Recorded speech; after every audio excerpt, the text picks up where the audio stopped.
জনাব তারেক রহমান প্রধানমন্ত্রী হলেন, হওয়ার পরপরই কিন্তু অরিজিনাল চেহারাটা বের হয়ে এসেছে। যেটা আমরা আগে আশঙ্কা করছিলাম এবং আগে থেকে দাবি করছিলাম যে জাতীয় নির্বাচনের পূর্বে গণভোট আয়োজন করতে হবে। আমরা কিন্তু বাংলাদেশ জামায়াতে ইসলামীর নেতৃত্বাধীন তৎকালীন 8 দল, বর্তমানের 11 দল, আমাদের একটা বড় দাবি ছিল গণভোটটা আগে হতে হবে। কারণ তখনই আমরা এটা চিন্তা করছিলাম যে বিএনপি যদি ক্ষমতায় আসে কোনো কারণে, তারা জুলাইকে অস্বীকার করবে, তারা গণ অভ্যুত্থানকে অস্বীকার করবে। তাদের সামনে একটাই কুরআন আছে, বাইবেল আছে, তার নাম হচ্ছে সংবিধান। যে কোনো বিষয় আসবে আপনারা দেখবেন সামনে তারা সংবিধানকে দাঁড় করিয়ে দিয়েছে। আমি বিএনপির নেতৃবৃন্দকে বিনয়ের সাথে প্রশ্ন রাখতে চাই, যদি সংবিধান সব হয় তাহলে জনাব তারেক রহমান এই মুহূর্তে প্রধানমন্ত্রী নয়, আপনাদের শেখ হাসিনাকে এই প্রধানমন্ত্রী মেনে নেওয়া উচিত। সংবিধান মেনে যদি চলতে হয় তাহলে এই নির্বাচনও অবৈধ, অন্তর্বর্তী সরকারও অবৈধ, আমরা যা করেছি সবই অবৈধ। তো সেই জায়গাটার থেকে বিএনপি নেতৃবৃন্দকে আমি বিনয়ের সাথে অনুরোধ করব, এখনো সময় আছে সংস্কারের জন্য, ভবিষ্যৎ বাংলাদেশের জন্য। আপনাদের সকল দলের সাথে একমত হয়ে জুলাই সনদ বাস্তবায়নের জন্য যা যা করণীয় আছে সেটার জন্য এখন থেকেই কার্যক্রম শুরু করতে হবে। আর আরেকটা বিষয় বলে শেষ করে দেই, এখানে আমার শ্রদ্ধেয় আরেক নেতা ফরিদুজ্জামান ফরহাদ আছে, উনি মন খারাপ করবে কিনা আমি জানি না, আমি তো স্পষ্টভাষী মানুষ। এই যে জনাব তারেক রহমান আমাদেরকে ওই আমলে বলতেন স্কাইপিতে মিটিং করে সবাইকে মিলে জাতীয় সরকার করব, মনে আছে তো নাকি? 62-64 দল মিলে সবাই মিলে নাকি জাতীয় সরকার হবে।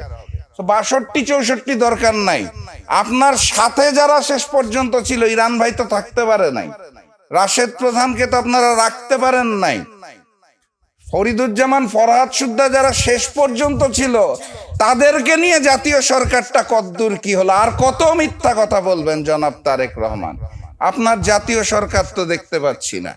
তো ওই যে মিষ্টি মিষ্টি কথাগুলা বলেন, বলে এই যে ফরিদুজ্জামান ফরহাদ, সৈয়দ এহসানুল হুদার মতো জাতীয় নেতাদেরকে 20 টাকার ফর্ম ফিল আপ করে নিজ দল বিলুপ্ত করে যে আপনার দলে ঢুকালেন, ধানের শীষে ভোট করালেন, তারপর যে আর খোঁজ খবর নাই, বাকি যাদের নমিনেশন দিলেন না, সেই জাতীয় সরকারটা কবে হবে? অতএব মিথ্যার ফুলঝুরি নিয়ে লন্ডন থেকে এসে যদি মনে করেন ওই পুরাতন ফ্যাসিস্ট কায়দায় নতুন বাংলাদেশ চালাতে পারবেন, তাহলে আপনাকে স্মরণ করিয়ে দেই, আপনার কিন্তু যাওয়ার জন্য ভারতও নাই। শেখ হাসিনা তো ভারতে গিয়েছিল, আপনার যাওয়ার জন্য কিন্তু ভারত নাই। সো রিটার্ন টিকিট রেডি করে তারপরে ফ্যাসিবাদী কায়দা শুরু করবেন, কারণ বাংলার মানুষ রক্ত দিতে শিখে গিয়েছে, নতুন ফ্যাসিবাদ আর জন্ম হতে দিবে না ইনশাআল্লাহ। আমরা দেখলাম যে বিএনপির একজন উচ্চপদস্থ নেতৃত্ব তিনি বললেন যে তারা গণভোটে রাজি হয়েছিলেন যাতে করে নির্বাচনে অংশগ্রহণটা করতে পারেন সেজন্য। এই বক্তব্যের মধ্য দিয়ে গণভোটের প্রতি বিএনপির দলীয় কমিটমেন্ট, তার নড়বড়ে অবস্থাটাই প্রকাশ পায়।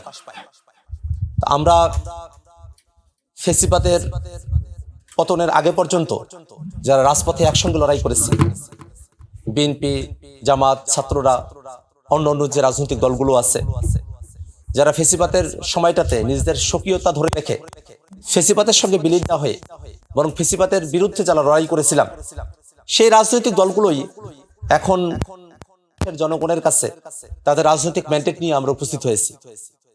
বিএনপি ফ্যাসিবাদের বিরুদ্ধে লড়াই সংগ্রাম করে আসা একটা দল, কিন্তু 5 আগস্টের পরে বিএনপি যে ধরনের কর্মযজ্ঞের মধ্য দিয়ে গিয়েছে, বিশেষত 12 তারিখের পরে বিএনপি সরকারকে এমন ভাবে সাজিয়েছে, আপনি দেখেন যেগুলো বড় রাষ্ট্রীয় প্রতিষ্ঠান এবং সাংবিধানিক প্রতিষ্ঠানগুলো আছে, সেখানকার নিয়োগের বিষয়টাতে তারা অন্তদলীয় করণ করার দিকে তারা অগ্রসর হয়েছে। এটা আমাদের জন্য একটা অশনি সংকেত। সেই দলীয়করণের ফাঁদে যাতে আমাদেরকে পড়তে না হয়, এই কারণে কিন্তু জুলাই সনদের মধ্যে আমরা যখন ঐক্যমত্য কমিশনে, তখন এনসিসির একটা প্রস্তাবনা এসেছিল। সেই এনসিসির প্রস্তাবনা থেকে সরে এসে সেই এসেন্সকে ধারণ করে কয়েকটি প্রতিষ্ঠান যেগুলোতে দলীয়ভাবে নিয়োগটা হবে না, নিয়োগটা যারা সংসদে presenting ruling party, opposition parties তাদের সমন্বয়ে সাংবিধানিক প্রতিষ্ঠানগুলোতে নিয়োগের একটা ব্যবস্থাপনার কথা আমরা বললাম। এটা আমাদের জুলাইয়ের সকলের কমিটমেন্ট।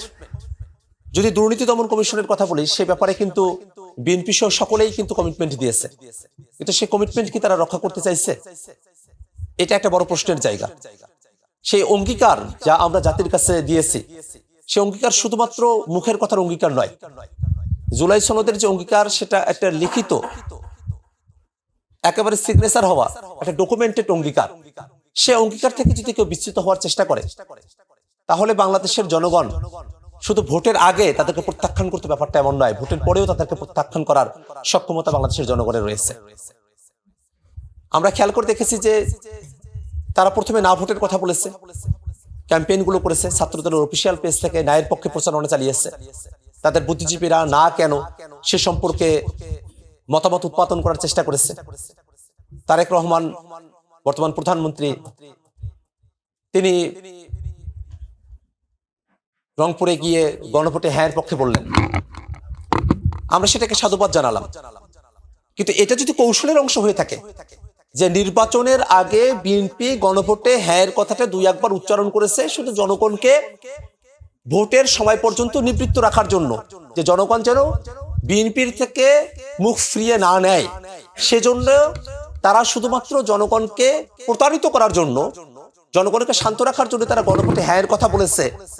এটা ভেবে যে আমরা এখন নির্বাচনের আগে বিএনপি গণভোটে হ্যাঁ কথা বলবে শুধুমাত্র ভোটটা পার হওয়ার জন্য, এবং তারপরে তারা তাদের মতো করে যা ইচ্ছা তাই করবে, এমনটা যদি মনোভাব তাদের থেকে থাকে, তো আমরা তাদেরকে বলবো যে যে জনগণ ভোটের আগে তাদের সিদ্ধান্ত জানানোর সক্ষমতা রাখে, ভোটের পরেও জনগণ তাদের সিদ্ধান্ত জানানোর সক্ষমতা রাখে।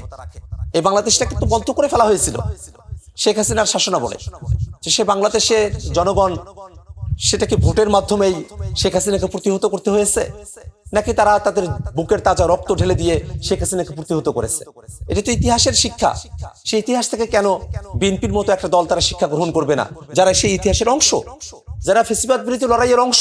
তারা কেন ফেসিবাদের যে করাল গ্রাস, সেটা থেকে রাষ্ট্রকে মুক্ত করার জন্য তারা কাজ করবে না? কি বাধা তাদেরকে পেয়ে বসলো? সে প্রশ্নগুলো আমাদের মধ্যে তৈরি হয়েছে। তো আমরা চাইবো যে আজকের যে প্রতিপাদ্য, যে এই বাংলাদেশটাকে নতুন করে গড়ার জন্য গণভোটের যে রায়, তার প্রতি সম্মান শ্রদ্ধা প্রদর্শন করা, সত্যিকার অর্থেই জুলাই সনদ বাস্তবায়ন করা, এবং সামনের দিনে সংসদের অধিবেশন বসবে, সে অধিবেশনেই যেন বিএনপির যারা সংসদ সদস্য আছেন তারা সংবিধান সংস্কার পরিষদের সদস্য হিসেবে শপথ গ্রহণ করেন, সে উদাত্ত আহ্বান তাদের কাছে রেখে আমি আমার বক্তব্য এখানে শেষ করছি।